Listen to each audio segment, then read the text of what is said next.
বুকের থেকে উন্না সরায় ফেলছে। সরায় ফেলার পরে আমি মোবাইল থেকে ভিডিও করতেছি, এই কারণে আমার শরীরের পেটের ভিতর লাথি মারছে। আমি প্রেগনেন্ট ছিলাম।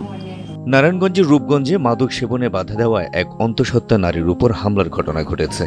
এ ঘটনায় সেই নারীর গর্ভস্থ শিশুর মৃত্যু হয়েছে বলে নিশ্চিত করেছে হাসপাতাল কর্তৃপক্ষ।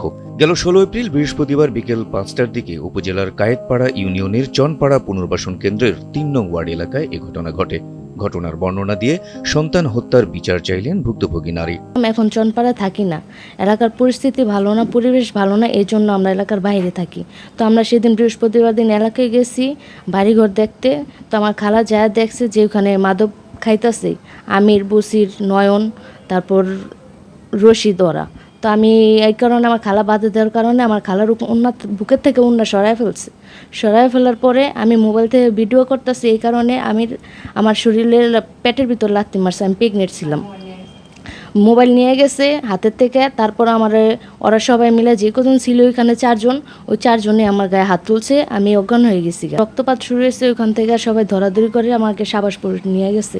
নিয়ে যাওয়ার পরে বলছে ওইখান থেকে অন্য জায়গায় চিকিৎসা করতে। তখন আমি আলট্রাফিতে চিকিৎসা শুরু করি। তারপর আমার পেটে যে সন্তানটা ছিল তা মারা গেছে। এ ঘটনায় থানায় অভিযোগ জমা দিয়েছেন নির্যাতনের শিকার নারীর মা মাকসুদা আক্তার। ভবিষ্যতে অন্য কারো উপর যেন এ ধরনের পৈশাচিক হামলা না হয় সেজন্য দৃষ্টান্তমূলক শাস্তি দাবি করেছেন তিনি।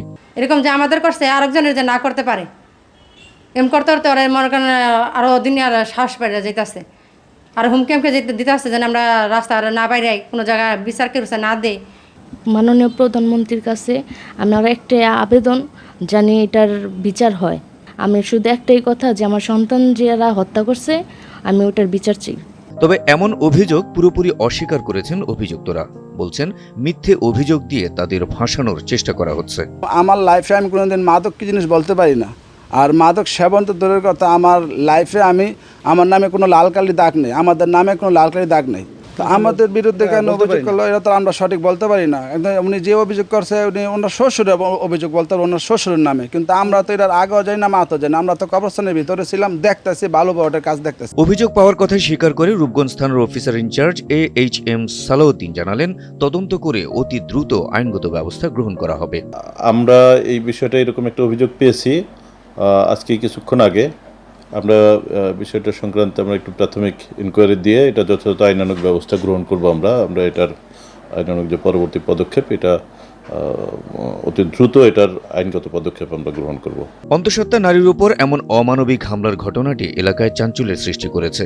প্রকৃত ঘটনা উদ্ঘাটন করে দোষীদের উপযুক্ত শাস্তি দাবি করেছেন স্থানীয়রা।